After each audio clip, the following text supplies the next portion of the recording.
আজকে ডাকসু নির্বাচনের মাধ্যমে জুলাই বিজয় হয়েছে, শহীদদের আকাঙ্ক্ষা বিজয় হয়েছে। আমরা শিক্ষার্থীদের স্বতঃস্ফূর্ত রেসপন্স দেখতে পাচ্ছি। এখন পর্যন্ত দুটো কেন্দ্রে গিয়েছি, সেখানে শিক্ষার্থীরা স্বতঃস্ফূর্ত ভাবে আসছে। আমরা বিশ্বাস করি ঐক্যবদ্ধ শিক্ষার্থী জোটের আমাদের যে প্যানেল, শিক্ষার্থীদের যে আকাঙ্ক্ষার কথাগুলো আমরা বলেছি, শিক্ষার্থীরা আমাদের উপর আস্থা রাখবে। এবং আমরা যে ভোট দিয়েছি সেখানেও সামগ্রিক পরিস্থিতি আমাদের কাছে স্বাভাবিক মনে হয়েছে। তো আমাদের আরেকটু অবজার্ভ করতে হবে। আমরা পর্যবেক্ষণ করছি সামগ্রিক বিষয়। আমরা আশা রাখবো এখানে যতগুলো ছাত্র সংগঠন আছে, ছাত্র সংগঠনগুলো দায়িত্বশীল আচরণ করবে। আমরা যারা প্রার্থীরা আছে আমরা দায়িত্বশীল আচরণ করব। পাশাপাশি বিশ্ববিদ্যালয় প্রশাসনও সেখানে দায়িত্বশীল আচরণ করবে। একই সাথে কয়েকটি জায়গায় আমরা ব্যর্থ দেখতে পেয়েছি। আমরা এখানে আসার পরে দেখতে পেয়েছি একটি ছাত্র সংগঠন তারা হচ্ছে লিফলেট বিতরণ করছে, যেটা 100 মিটারের মধ্যে নিষিদ্ধ, আচরণবিধির মধ্যে বলা আছে। এবং ডেস্ক বসে গেছে। যখন আমরা গতকালকে যোগাযোগ করেছিলাম বলা হয়েছিল কোনো ধরনের ডেস্ক বসানো যাবে না, কিন্তু দেখতে পেয়েছি এখানে ডেস্ক বসানো হয়েছে এবং ভোটারদের মধ্যে স্লিপ দেওয়া হচ্ছে। তো সেটা সম্পূর্ণ আচরণ বিধির ব্যর্থ হয়েছে। তো আমরা বিশ্ববিদ্যালয় প্রশাসন, নির্বাচন কমিশনকে অনুরোধ করবো এই ধরনের আচরণ বিধি যারা ব্যর্থ ঘটাচ্ছে তাদের বিরুদ্ধে যেন ব্যবস্থা গ্রহণ করে। একই সাথে ভোটারদের উদ্দেশ্য অনুরোধ করবো, বিশ্ববিদ্যালয়ের সকল শিক্ষার্থী ছাত্রছাত্রী ভাই বোনদেরকে অনুরোধ করবো আপনারা কেন্দ্রে আসেন, আপনাদের পছন্দের প্রার্থীকে ভোট দেন। আমরা সবাই একসাথে কাজ করতে চাই। আমাদের মূল উদ্দেশ্য হচ্ছে স্বপ্নের ক্যাম্পাস বিনির্মাণ করতে চাই। তো সেই স্বপ্নের ক্যাম্পাসের যারা সহযাত্রী হবে, পথযাত্রী হবে, কম্পিটেন্ট সম্পন্ন, লিডারশিপ সম্পন্ন নেতৃত্বকে আপনারা বাছাই করেন।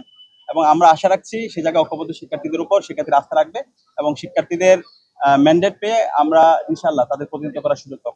এটা হচ্ছে ইতিমধ্যে আপনারা একটু হাঁটলে দেখতে পাবেন। আমরা সকালেই দেখতে পেয়েছি। আমরা আপনারা বিশ্ববিদ্যালয় প্রশাসনকে আমরা জানিয়েছি। আমরা দেখতে পেয়েছি ছাত্র দলের আমাদের কিছু বন্ধুরা তারা এখানে লিফলেট বিতরণ করছে এবং একই সাথে যে ডেস্ক গুলো সেই ডেস্ক গুলো যেটা হচ্ছে আচরণবিধি লঙ্ঘন বলে আমাদের কাছে মনে হয়েছে এবং সেটা বিশ্ববিদ্যালয় প্রশাসনকে আমরা জানিয়েছি। আমরা শিক্ষার্থীদের স্বতঃস্ফূর্ত রেসপন্স দেখতে পাচ্ছি। শিক্ষার্থীরা আমরা ক্যাম্পেইন করার শুরুর পর থেকে শিক্ষার্থীরা স্বতঃস্ফূর্ত ভাবে আমাদের কথাগুলো শুনছিল। আমরা আশা রাখছি শিক্ষার্থীরা আমাদের উপর আস্থা রাখবেন ইনশাআল্লাহ এবং শিক্ষার্থীদের ম্যান্ডেট পেয়ে যখন আমরা তাদের প্রতিনিধিত্ব করার সুযোগ পাবো, শিক্ষার্থীর আকাঙ্ক্ষার কথাগুলো আমরা বলবো এবং আমাদের স্বপ্নের ক্যাম্পাস বিনির্মাণে আমরা সবাই একসাথে কাজ করবো। আমরা পর্যবেক্ষণ করছি পরিস্থিতি। যেহেতু এখন সকাল শুরু হয়েছে, আমরা আশা রাখছি এখানে সকল ছাত্র সংগঠন, সকল ক্যান্ডিডেটরা দায়িত্বশীল আচরণ করবে, নির্বাচন কমিশন দায়িত্বশীল আচরণ করবে। আমরা সর্বশেষ পর্যন্ত দেখতে চাই।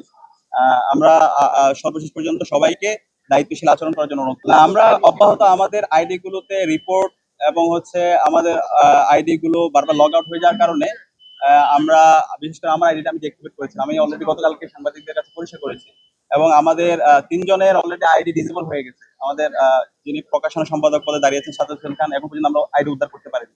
তো সেখানে সেফটি কারণে আমি কিছু সময় আমার আইডিটা ডিঅ্যাক্টিভেট রেখেছিলাম, এটা আমি গতকালকে জানিয়েছি। তো আমরা আশা রাখবো আমরা সুস্থ ধারা রাজনীতি করব।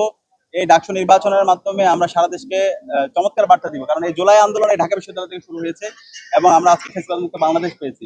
সুতরাং এই ঢাকা বিশ্ববিদ্যালয়ে আমাদের সবাইকে একসাথে কাজ করে গণতন্ত্রের একটা চমৎকার নজির স্থাপন করা দরকার এবং এর মাধ্যমে আমাদের বাংলাদেশকে আমরা গণতন্ত্রের একটা স্থায়ী রূপে একটা ম্যাচিউর পজিশন আমরা যাবো বলে আশা করছি। তো সেই জায়গায় সকল প্রার্থী, সকল ভোটার এবং নির্বাচন কমিশন সবাইকে আমাদের দায়িত্ব আচরণ করতে হবে এবং আমরা আশা রাখছি সেই যাত্রায় আমরা একসাথে কাজ করবো।